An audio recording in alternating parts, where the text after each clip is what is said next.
Plus, the Beehive hosted a Biscuit Brew event while the GPAC held its final speaker for Black History Month. All this and more right here on WCTV.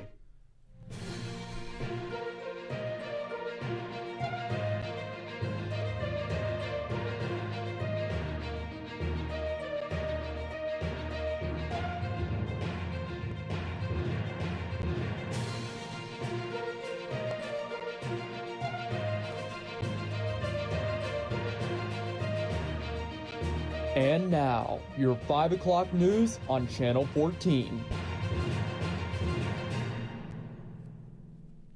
Welcome back to WCTV, and thank you for joining us at 5. I'm Meg Berry. And I'm Logan Lepiscopo. Another event was held in the E-Hive this week. Michael McKenzie was there to cover the event. On Wednesday, February 28th, the E-Hive held their Dolphin Tank event for students to pitch their business ideas and get feedback on their presentations. It was the second event of their tank series, which will culminate later this semester. We have a series. This is our tank series. It started with a goldfish tank. Today we listened to ideas in the dolphin tank, and then we'll have a shark tank coming up in April to award students prize money for their entrepreneur ideas. Cunningham was one of the primary people listening to students' proposals and talked about some of the ideas she saw brought to the table. So overall, the event was created to encourage students to dream big, use their classroom experiences and coursework to coincide with growing those ideas if they desired to do that. So the ideas we saw today kind of ranged from just recently developed ideas to I had a student today that presented that has been developing his idea since 2019. So the students were kind of all in different stages of their thought, school of thought. And Cunningham wants to be able to get students to take things learned in the classroom to the E-Hive to utilize the many opportunities it has to offer. The business department as a whole really believes in hands-on experiential learning. We definitely encourage students to have these ideas. We create coursework and activities and assignments in class that allow them to use their own creativity and kind of have that firsthand real-world experience with certain concepts from courses. So the assignments they're doing in our classes are things that would transition into the real world and help them to learn and develop skills. For WCTV, I'm Michael McKenzie. Biscuit Brew is a Waynesburg event led by Pat Brister and the Students Activities Board. Students have the opportunity to come to the Beehive and paint a piece of ceramic pottery for this event. The ceramics were spring themed. Students painted bunnies, eggs, gnomes, and ducks, along with plates and bowls if they were looking to use the ceramic.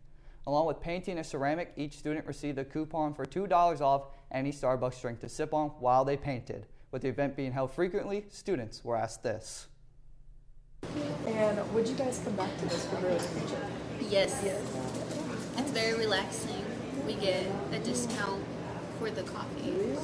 Nice. Yeah. Thank you guys. Thank you. Biscuit Brews are held once a month, and make sure you stay in contact with SAB for more events. The final speaker of the Black History Month Professional Speaking Series was Pastor Alan Hanna from Allegheny Church Alliance. As a Mexican-American, Hanna discussed the challenges he has personally experienced and witnessed. He has served as a pastor for 25 years in 3 churches from the states of Virginia, Texas, and Pennsylvania.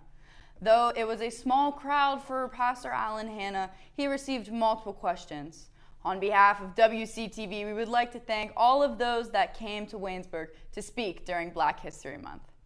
As spring break nears closer, students will be leaving campus to relax and serve. Campus buildings will close on Saturday, March 2nd at 12 p.m. and then reopen on Saturday, March 10th at 12 p.m. Benedum Dining Hall will close after the dinner hour this Friday and will then reopen on Sunday, March 10th for dinner from 4:30 to 5:30. Students and athletes of Waynesburg will be traveling all over the country and outside the country for tournaments and service trips. The baseball and softball teams are traveling to Florida to participate in their respective tournaments. Baseball will head to Auburndale, Florida to compete in the Russ Matt Central Florida Invitational after winning their first 2 games against LaRoche this past Monday. Softball will play their first games of the season down in Leesburg, Florida, in hopes to get to another President's Athletic Conference championship. Service trips will be attended by multiple students here at Waynesburg, traveling to the Dominican Republic, Bahamas, Gettysburg, Pittsburgh, and North Carolina, participating in different forms of service like refurbishments of buildings and graves, teaching different life skills, and ministry. Have a fun and relaxing spring break this next week and stay safe. In Philadelphia, an escaped prisoner is on the run. Investigators say he managed to get away from officers after getting checked out at the hospital Monday morning. Josh Sanders has the details. Gas station surveillance video captures the moment 29-year-old Aleem Borden, still handcuffed behind his back, outran 2 Philadelphia police officers after escaping their custody following a visit to Temple University Hospital's Episcopal campus. When we see him running through the gas station and he's kind of alone, so he got a little bit of a lead on him. And he runs through the street there, which is cuts right into Lehigh Avenue. In the video, the 5'6", 145-pound Borden is sprinting through the Liberty gas station parking lot down the street from the hospital. He then runs next to the storefront, narrowly missing a customer on their way inside. He was handcuffed in the rear. As the officers were walking him back to their vehicle, he ran from officers and escaped from police custody. Police say Borden was arrested Sunday for allegedly stealing a car last week when he complained of pain while being processed. If a prisoner complains of pain or has an injury, it's our policy that we take them to a facility to have them checked. Police say Borden was checked out and discharged before running, and they are now asking the public to be on the lookout. We're hoping that someone in the public who may have seen him, may know where he is now, would give us a call either at 911 or our tip line at 215-686-TIPS. Coming up next, Donald Trump and Joe Biden won their respective primaries in Michigan. Plus, Ghana's parliament voted to pass a bill to restrict LGBTQ rights when we come back. Have you ever wondered what the life of a Yellow Jacket newspaper looks like? Why don't we show you?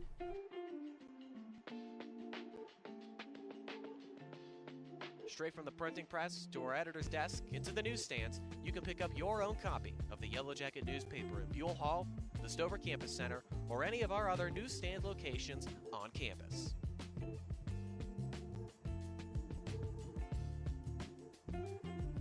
When you get your very own copy, you can read it at your own leisure anywhere around Waynesburg. You can kill time waiting for your next class to start by reading up on campus news and our op-ed pieces. You can even take your copy to the Beehive and catch up with friends as you read up on the latest regional stories. Looking for a peaceful place to read now? Head on over to the Everly Library. Sit back, relax, and catch up on the latest in Waynesburg sports. Oh, and if you didn't know, we are also digital at theyellowjacket.org.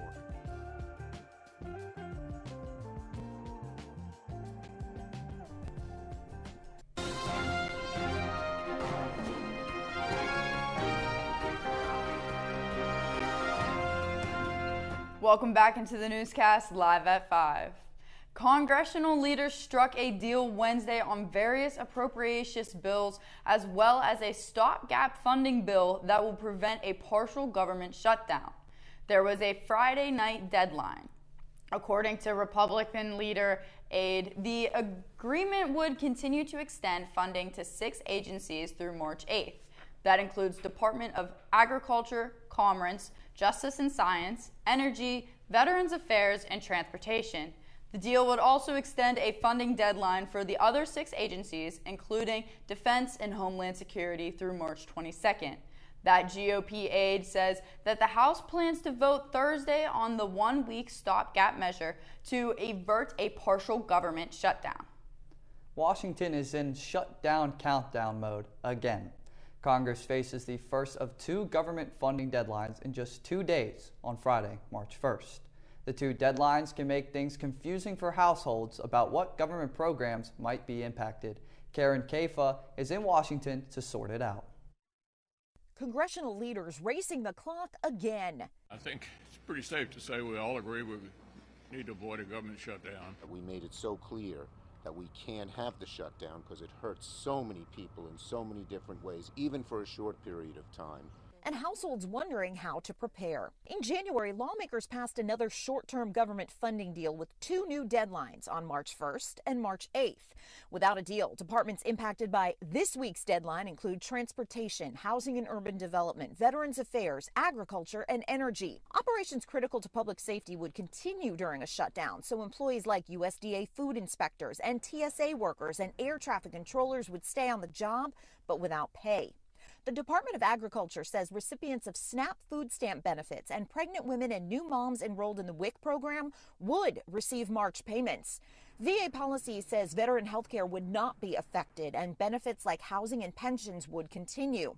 But services like career counseling and the transition assistance program for service members moving into civilian life would not be available. Meanwhile, next week's deadline includes the IRS, potentially scaling back the number of IRS employees on the job as tax filing season approaches its peak. In Washington, I'm Karen Kafat. Michigan's primaries brought both President Joe Biden and former President Donald Trump one step closer to a likely rematch in November. But the votes they didn't get sent a message to both candidates. Our Washington correspondent Julie Benbrook shares insight into Tuesday night's results. Another commanding Republican primary win for Donald Trump. The former president received roughly 68% of the vote, helping solidify his path to the GOP nomination. Trump is already looking toward the general election. I can tell you this, November 5th cannot come fast enough because our country's in serious trouble. But his last remaining major primary opponent, former South Carolina Governor Nikki Haley, received just over a quarter of the vote on Tuesday, indicating a sizable group of Republican voters are either firmly opposed to Trump or still need to be won over. This has become about one man when it should be about the American people. That's what we're fighting for. The Michigan primaries also highlighted one of President Joe Biden's vulnerabilities. Even as Biden won more than 80% of the Democratic vote, some Democrats used their ballots as a form of protest against the president's response to the Israel-Hamas war in Gaza. More than 100,000 people voted uncommitted in the Democratic primary. He needs to call for an immediate, permanent ceasefire, and he needs to stop funding the Israeli military's war crimes. Biden put out a statement celebrating his Michigan victory, but did not mention the protest vote. A senior campaign advisor later sent out a message saying, quote, President Biden shares the goal of many of the folks who voted uncommitted, which is an end to the violence and a just and lasting peace. Reporting in Washington, I'm Julia Benbrook. A bill which has drawn international condemnation has just passed in Ghana's parliament. It's an anti-homosexuality bill, and it not only criminalizes LGBTQ relationships, but also those who support LGBTQ rights. The bill passed unanimously, but it's still unclear whether the president will sign it into law. The UN Human Rights Chief criticized the vote in favor of the bill profoundly disturbing. The bill, which was introduced in the parliament in 2021, not only criminalizes LGBTQ relationships, but anybody that supports the LGBTQ rights. African countries still widely criminalize same-sex activity, mostly because of colonial-era laws. But a raft of recent bills and proposed laws across Africa have looked to clarify and, in some cases, strengthen those laws. A recent CNN investigation uncovered the alleged links between a U.S. nonprofit and the drafting of the homophobic laws. The group denied any of those links.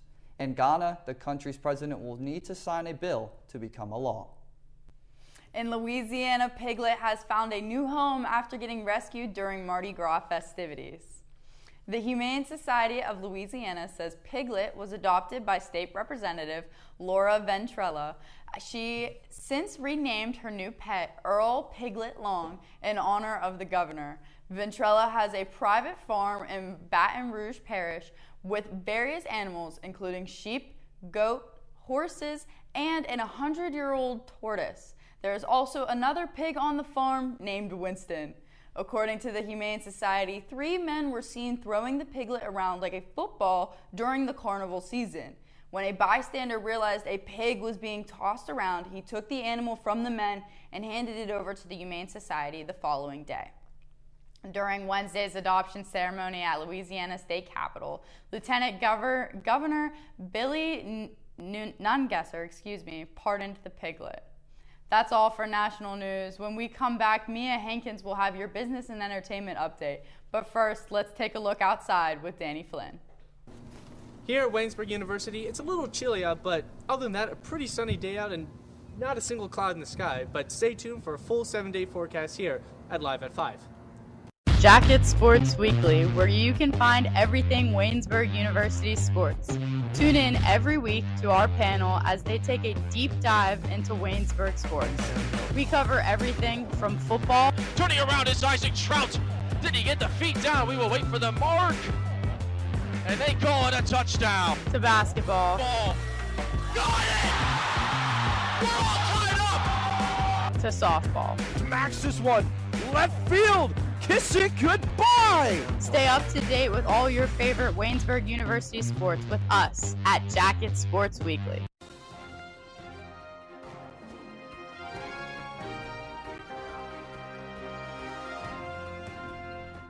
Hello everyone, welcome back to the Newscast Live at 5.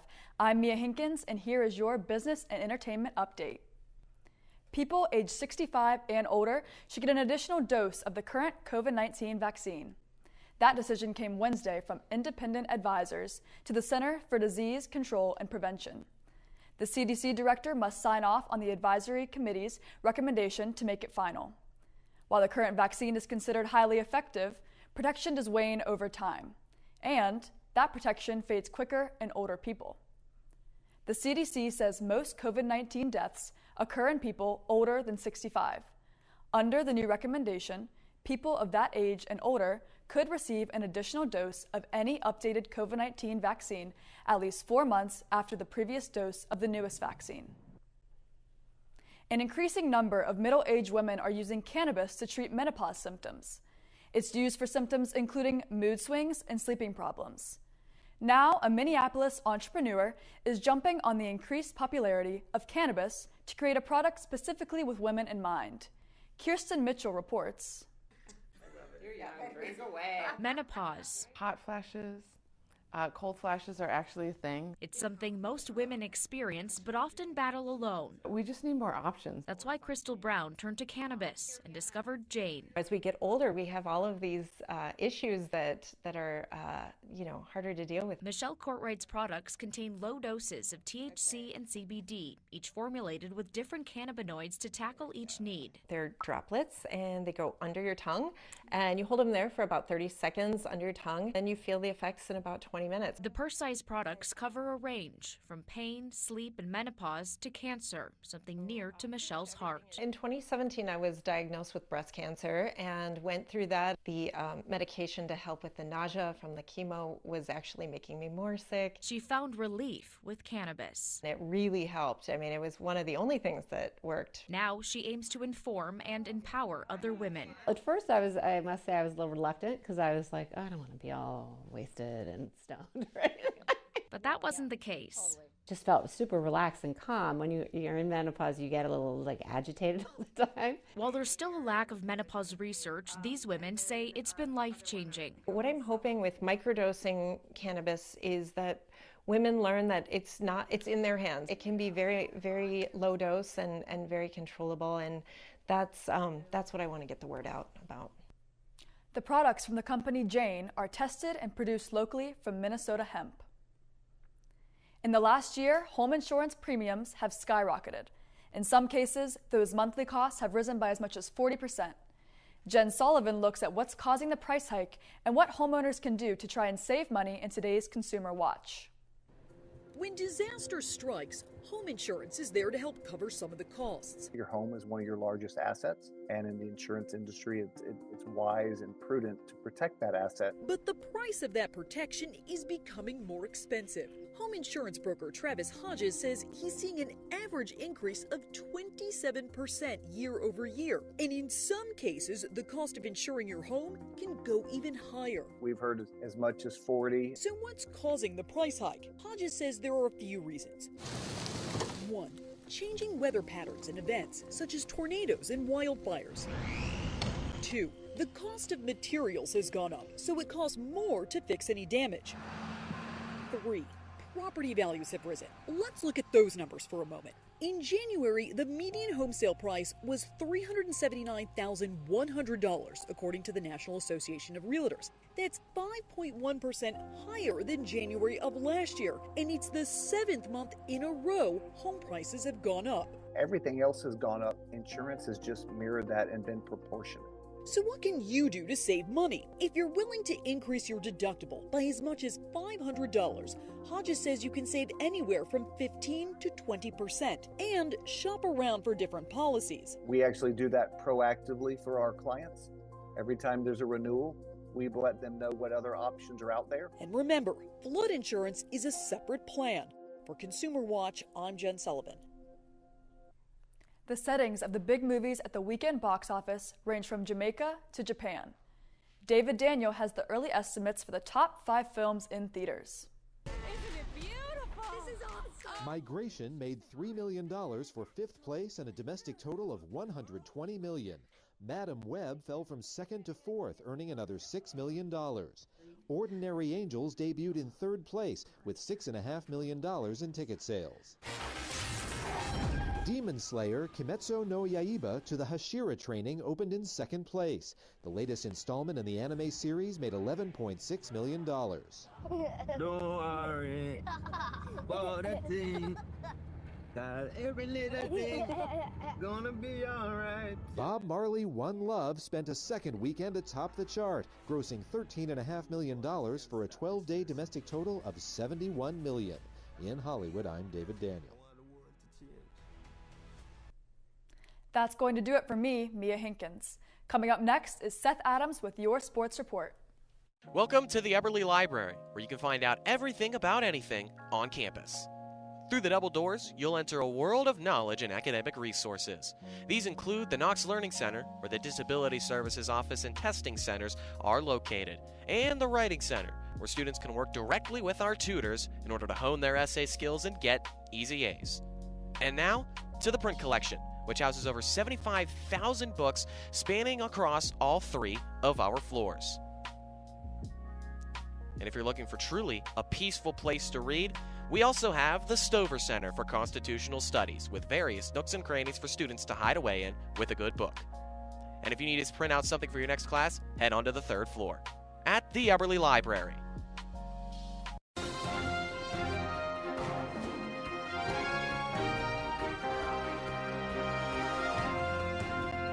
Welcome back to the Newscast, live at 5. I'm Seth Adams with your sports report.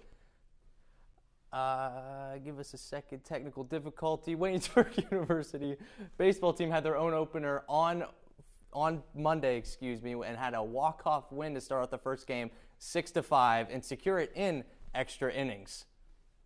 The Jackets were initially down 4-2 in the 4th and were able to tie it up in the 6th with a score of 5-5. Eventually, the game would go into extras, and in the bottom of the 8th, Mike Bell would be up to the plate with runners on 2nd and 3rd, which led to a rip up the middle for the walk-off win. In Game 2, the Jackets would once again walk it off with a score of 4-3. Ethan Earhart would be on the mound for the Jackets and would pitch a complete game with 5 strikeouts. The Red Hawks would take a quick 2-0 lead, however, in the first 2 innings, and there would not be another score until the Jackets scored 3 off of a bases-loaded double by Garrett Calmer to give the Jackets a 3-2 lead. However, Dimitri Gray of La Roche replied by smashing a solo shot over the left field wall to make the score 3-3 in the top of the 7th, which would have been a 2-run homer if not for a pickoff move by Ethan Earhart earlier in the inning. The bottom of the 7th started with a hit by pitch, a single, and another single to load the bases with 1 out for the Jackets. Todd Burner would be at the plate next and send a rope into center field to secure the run and the walk-off. The Jackets, as of right now, have a 100% walk-off rate and start the season 2-0. The baseball team and softball team will be heading on their trips next week during spring break, which will be the start of the softball team season. Although the basketball season has ended, the President's Athletic Conference Awards were announced earlier in the week, and Anton Baker was named Defensive Player of the Year and selected for All PAC First Team. Baker led the PAC in blocks per game and total blocks. He tied for second in points per game with 17.9. He was fourth in the conference in shooting percentage and had double-digit scoring in 22 of 26 games, scoring 20 or more in 12 of those games, and even dropped a 30 bomb against Allegheny. Baker is one of the most dominant on the team and is well-deserving of these awards. Waynesburg women's lacrosse played 2 games since the last newscast and fell in both of them. They lost 14-2 at Mount Aloysius on Saturday and 20-3 at home against Hanover on Monday.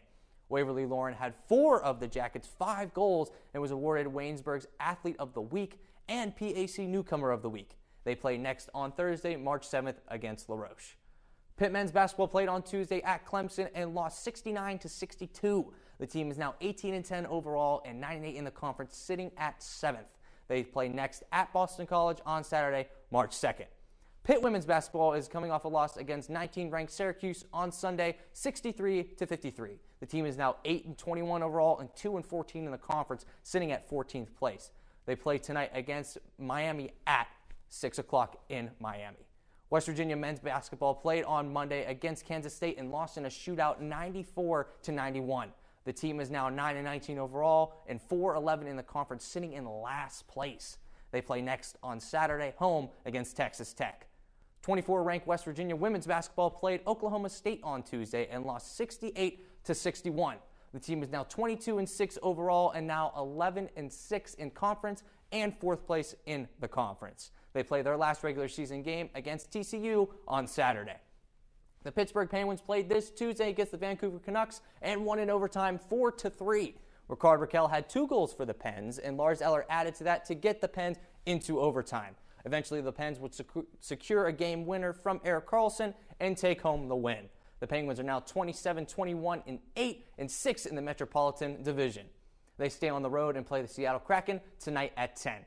The Pittsburgh Pirates are now 6 games into spring training and currently sitting at a 1-5 record and lost to the Baltimore Orioles for a second time this spring training. The Orioles winning 9-8 with a 4-run bottom of the 9th inning. They play again tomorrow against the Tampa Bay Rays. That's all I got for you guys, but don't go anywhere. Danny Flynn is up next with your weather. This is Soak Buzz.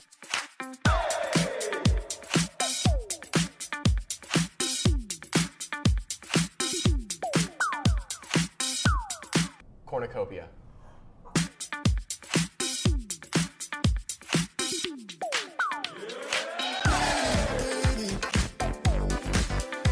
Try instead of train.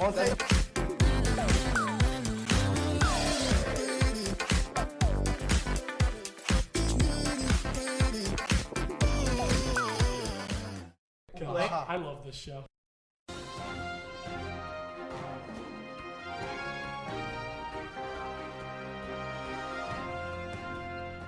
Welcome back to the Newscast Live at 5. I'm Danny Flynn with your 7-day forecast. Currently it's 70 degrees out and sunny out, but later tonight it will reach a low of 26 degrees. For tomorrow we're going to see an uptick in temperature with a high of 53 degrees and partly cloudy. Then in the afternoon heading into the evening, a low of 39 degrees with a 70% chance of rain. For Saturday it's almost the same with a high of 53 degrees and a low of 38. But this is when we're going to see a change in weather. On Sunday, we're going to see a high of 66 degrees and mostly sunny sky, and a low of 43. Now for Monday, I'll be in Florida for spring break, but it'll feel like Florida here in Waynesburg with a high of 70 and a low of 48. For Tuesday, it's going to be a high of 64 degrees and a low of 36, and a 30% chance of rain. And finally, for Wednesday, a little bit of a chilly day with a high in the mid-50s and a low of 34.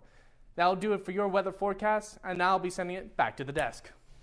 Thank you, Danny Flynn, and thank you all for watching on behalf of those behind the screens and in front of the camera. Thank you for watching and joining in with us live at 5 here on WCTV, and I hope you all have a great day.